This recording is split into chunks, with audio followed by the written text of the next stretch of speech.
Buenas noches, hermanos. Como bien Noches. mencionamos, vamos a leer el capítulo número 6 de la Carta de Gálatas, el último capítulo. Lo he dividido en tres secciones, en tres puntos, digamos. El primer punto lo titulé Restauración y carga propia, ¿no? Que va a consistir desde el versículo 1 hasta el versículo 5, que continuamos leyendo, que dice: Hermanos, si alguno fuere sorprendido en alguna falta, vosotros que sois espirituales, restaurarle con espíritu de mansedumbre, considerándote a ti mismo, no sea que tú también seas tentado. Por lo que vemos acá, o Pablo está hablando acerca de aquel hermano que está en falta, recordando también por lo que se venía hablando en el capítulo 5 acerca de las obras de la carne y el fruto del espíritu. Entonces, este capítulo, por lo menos la primera parte, viene en continuación de eso que ya Pablo venía mencionando en el capítulo pasado, pero acá está haciendo referencia a cómo debería de comportarse aquel hermano espiritual ante aquel hermano que está caído, que está eh, en carnalidad, digamos, también en un punto. ¿Cómo, cómo deberíamos afrontar esa situación? También lo llevo a pensar de esa manera. Eh, Básicamente, estamos hablando de que Pablo nos dice que tenemos que eh, restaurarle con espíritu de mansedumbre. Entonces, vemos que si hay un hermano que está caído, que está desanimado, que quizás no está asistiendo mucho a la iglesia, lo llevo más a la práctica de esto, a lo que nos puede llegar a pasar dentro de la congregación, de ver a un hermano, como repetía, como mencionaba recién, decaído, desanimado, quizás no asiste. Restaurarlo y cómo hacerlo, ¿no? Quizás es la pregunta de cómo actuar ante esa situación. Sencillamente actuar con humildad, con amor, reconociendo sobre todo nuestra propia fragilidad, ¿no? Al momento de ver a aquel hermano que está apartado o quizás desanimado, de entender que nosotros podemos ser aquel que está en esa misma situación. Entonces actuar como nos gustaría que actúen con nosotros si estamos en algún momento en esa situación, ¿no? O en esa problemática, digamos, ¿no? De estar tan carnalmente, eh, perdón, estoy medio nervioso, pero bueno, se entiende un poco hacia dónde voy. Eh, Sencillamente el versículo 1 habla un poco de esto, de cómo ayudar a aquel hermano, sobre todo estando nosotros espiritualmente bien, ¿no? Porque esto es muy importante. En la situación en la que va a estar aquel hermano que vaya a ayudar al que está caído o un poco apartado, ¿no?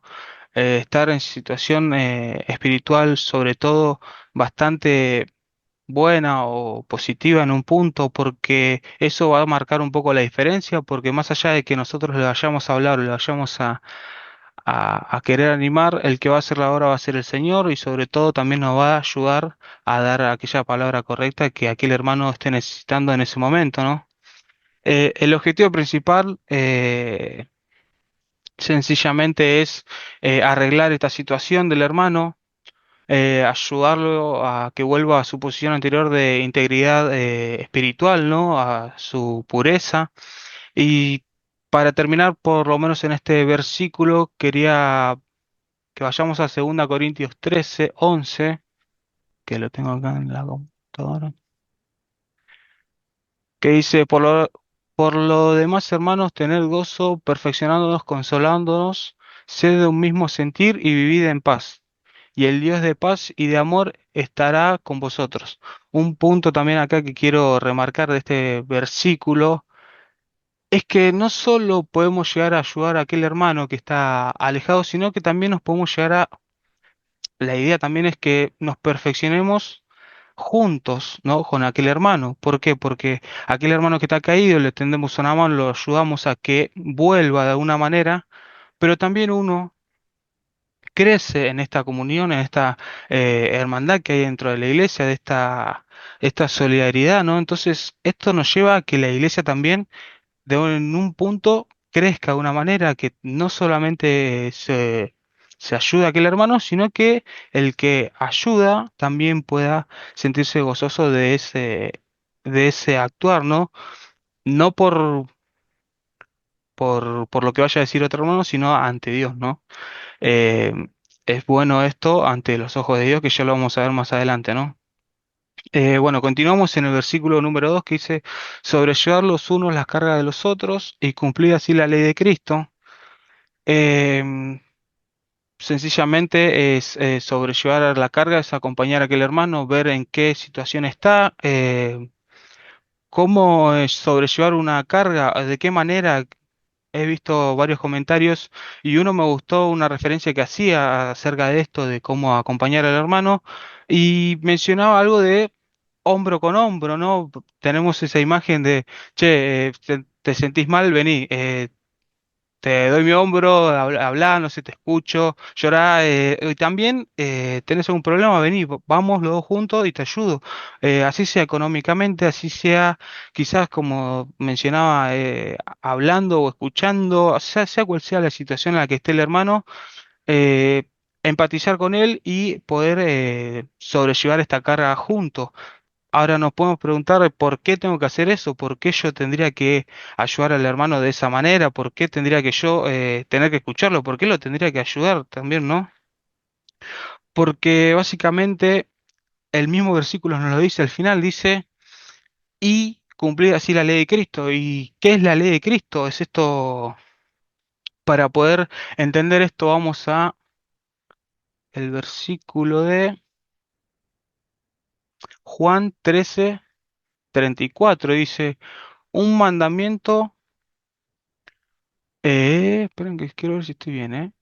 Pues sí, Juan 13:34, un mandamiento nuevo os doy, que os améis unos a otros como yo os he amado, que también os améis unos a otros.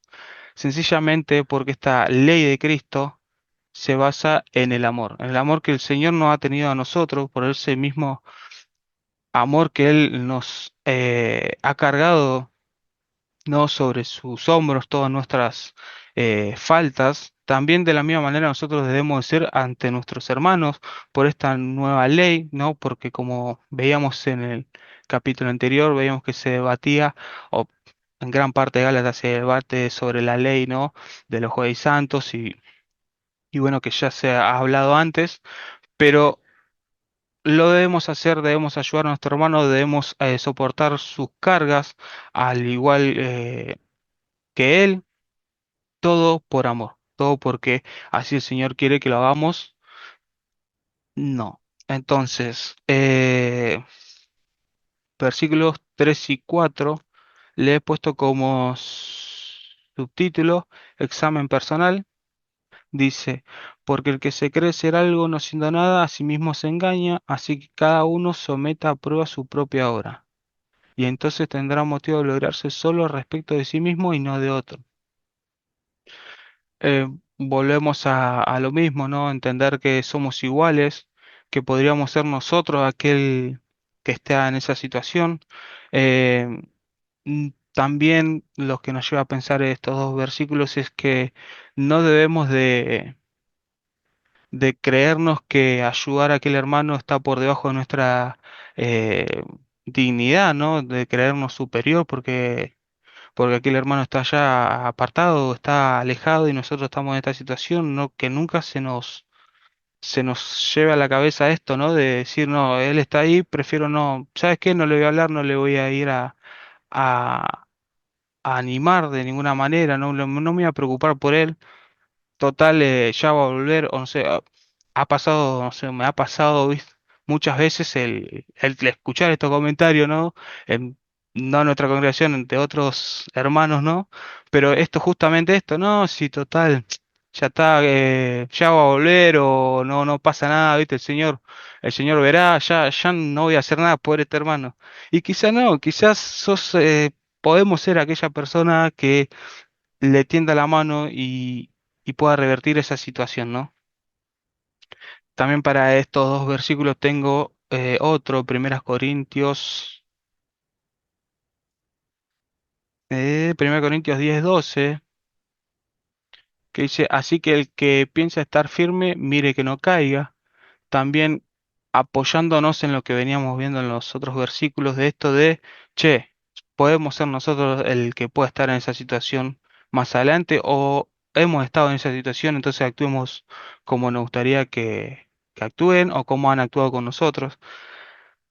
Para concluir este primer punto, en el versículo 5 le he puesto como subtítulo responsabilidad propia, em, que dice, porque cada uno llevará su propia carga. Sencillamente acá nos está hablando, o quieres, por lo menos yo interpreto que cierra esta primera parte con que todo esto será visto ante los ojos de Dios, ¿no? Porque cada uno llevará su propia carga de responsabilidad y todo esto será juzgado ante Dios. Entonces, eh, entiendo y por lo que pude ver, cierra esta primera parte con algo tan fuerte como, che, esto no es solamente un actuar hacia por el hermano, sino que también Dios está viendo todas estas situaciones. Entonces, ¿a qué nos está llamando esta primera parte? Nos alienta. Más, o sea, sobre todo lo que estamos viendo es alentarnos a que nosotros podamos hacer algo por aquel hermano que está caído, que está un poco apartado no porque nos vea otro hermano, no para gloriarnos, sino para que lo vea Dios, porque en su momento seremos juzgados por Él, ¿no? Y no pedirá cuenta acerca de esto y de tantas otras cosas más, ¿no? Pero entiendo que esto es bastante importante. Bien, vamos con el punto número 2, que va del versículo 7 hasta el versículo número 10. Y le he puesto como título La ley de la siembra y la cosecha. Arranca el versículo 7. Como subtítulo le he puesto principio universal por todo lo que contiene. Dice versículo 7: No os engañéis, Dios no puede ser burlado, pues todo lo que el hombre sembrare, esto también segará. Eh, Sencillamente, Dios ve todo, Dios no puede ser engañado, no puede ser burlado, así que tengamos cuidado con esta situación, porque eh, si así como Dios lo ve todo y Dios no puede ser burlado, eh, lo que vayamos a hacer, eso mismo, lo que nosotros vayamos a sembrar, eso mismo segaremos, digamos, de una manera, recogeremos también lo malo que vayamos a hacer. Pero no se queda solamente ahí porque el 8 dice, porque el que siembra para su carne, de la carne segará corrupción, mas el que siembra para el espíritu, del espíritu segará vida eterna. Profundiza un poco más en este versículo, profundiza en el aspecto de la carne, en el aspecto de si le dedicamos tiempo a las cosas de este mundo, a la cosa a los deseos de la carne también, eh, segaremos corrupción, segaremos cosas malas para nosotros, mas el que siembra para el espíritu, del espíritu será vida eterna. No solamente que segaremos cosas buenas en esta vida, sino que en lo porvenir también, ¿no? Nos está hablando de una vida eterna. Eh,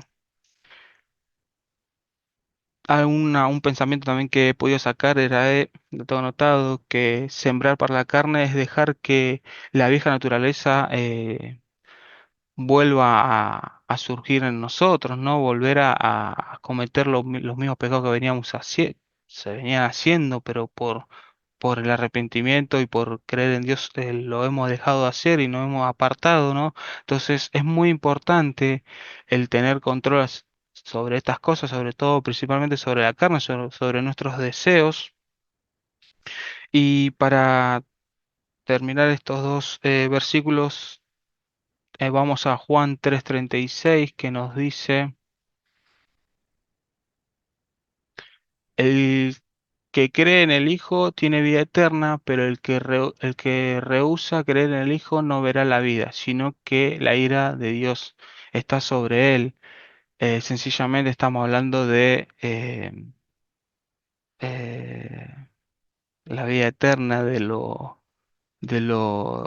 majestuoso que puede llegar a ser para cada uno de nosotros, para aquel que ha creído, pero también vemos lo fuerte y impactante que es para aquel que no lo crea, para aquel que lo niegue también en un punto, porque dice, sino que la ira de Dios está sobre él. Y creo que es muy importante tenerlo esto presente. Eh, no sé, a mí me conmueve demasiado, digamos, que hay personas que quizás no vayan a creer y no vayan a esta vida eterna que nosotros estamos seguros que vamos a ir. Entonces, me lleva un poco por ese lado, pero bueno, continuamos en versículo número 9, que dice, no nos cansemos pues de hacer el bien, porque a su tiempo segaremos, si no desmayamos. Eh, Las recompensas van a ser seguras, es un poco lo que nos quiere decir este versículo, de que haciendo las cosas bien, en su tiempo recogeremos, en el tiempo el Señor nos dará esa bendición de hacer las cosas bien. Y nuevamente Pablo acá nos alienta y nos recuerda a hacer el bien, a ayudar a los hermanos a poder estar en esa situación, ¿no? Y sobre todo también entender que no es inmediato aquello que vayamos a recoger o como dice el pasaje, porque a su tiempo segaremos. Versículo número 10 continuamos, dice, así que según tengamos oportunidad, hagamos bien a todos y mayormente a los de la familia de la fe. Hagamos el bien, hermanos, sobre todo, no por esto que vayamos a recoger o cegar, sino que lo tenemos que hacer porque el Señor así nos los pide. Y cuanto más aquellos hermanos de la fe, ¿no? Cuanto más a aquel hermano que vemos cada fin de semana o cada oportunidad que tenemos, hagámosles el bien, tratémonos con amor y sobre todo teniendo presente esto que es que el Señor así nos los manda, ¿no? Eh, Punto número 3, finalizaría acá con el orgullo de la cruz. Le he puesto como título algo como que lo he resumido de esa manera. En versículo 11 que dice, mirad con cuán grandes letras os escribo de mi propia mano. Esto es muy importante a destacar en la carta porque está hablando de que Pablo es el que escribe esta carta con sus propias manos. Si bien entendemos que no se lo dictó, no mandó ninguna copia de esta carta a alguien para que se lo reescriba, sino que él mismo es el que se encarga de escribir cada una de estas cosas y nos da la importancia, nos hace entender la importancia de esta carta, ¿no? Que era para Pablo. Eh, Continuamos diciendo leyendo el versículo 12 que dice, todos los que quieren agradar en la carne, estos os obligan a que os circuncidáis solamente para no padecer persecución a causa de la cruz de Cristo, porque ni aun los mismos que se circuncidan guardan la ley, pero quieren que vosotros os circuncidáis para gloriarse en vuestra carne. Acá Pablo está hablando de los judaizantes que querían ser bien vistos ante la gente que los rodeaba, ¿no? Por querer decir que consiguieron un gran grupo de seguidores, ¿no? Y Pablo acá les dice que ni aun los mismos que se circuncidan guardan la ley, ¿no? Básicamente ninguno de esos hacían lo que la ley pedía, esta nueva ley, ¿no? Si bien hacían la anterior, no entendían lo que estaba aconteciendo. Eh, Continuamos en el versículo 15, perdón, 14. Mm. Pero lejos está de mí gloriarme, sino en la cruz de nuestro Señor Jesucristo, por quien el mundo me es crucificado a mí y yo al mundo.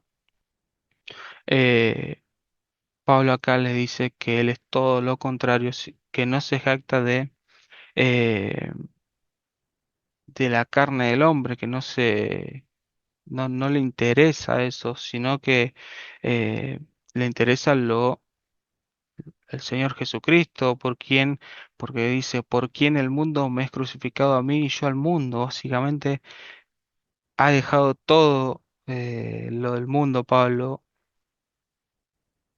por Cristo.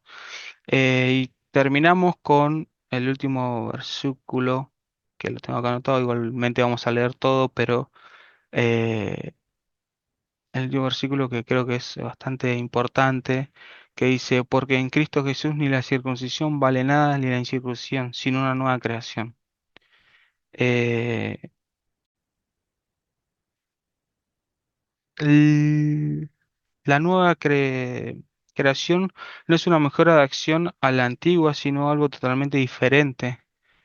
Estamos hablando de la salvación, ¿no? Estamos hablando de que para Cristo ya no valía la circuncisión ni la incircuncisión, sino la nueva creación, sino esto nuevo, eh, el nuevo creer en Él, ¿no? Esta nueva ley que se había formado, ¿no? También, si lo queremos marcar, esta nueva eh, dispensación de la gracia, ¿no? Sino que para Cristo ahora ya lo que ya no era importante esa ley, sino esta nueva que se había generado a través de su venida, su muerte y su resurrección, ¿no? Y continuamos con los últimos tres versículos que dice, y a todos los que anden conforme a esta regla, paz y misericordia sea a ellos y al Israel de Dios. De aquí en adelante nadie me cause molestia porque yo traigo en mi cuerpo las marcas del Señor Jesús. Hermanos, la gracia de nuestro Señor Jesucristo sea con vosotros, sea con vuestro espíritu. Amén. Este, en fin, este es el último capítulo. Para repasar o conclusión final. Considero que es un capítulo en el cual nos alienta a hacer el bien, a hacer el bien a nuestros hermanos, a estar pendiente de ellos también, no para juzgarlos, sino para alentarlos y a levantarlos quizás de la situación en la que estén. Nos llama a actuar con amor y sobre todo a que podamos estar unidos, ¿no? Es algo que eh, decanta por sí solo esto, ¿no? De que si actuamos con amor y con bondad hacia los demás y cuanto más hacia nuestros hermanos en la fe, nos va a unir mucho más y sobre todo en el nombre de nuestro Señor, ¿no? Así que, eh, nada, es un capítulo de ánimo y nada, de, de poder ayudar a los hermanos.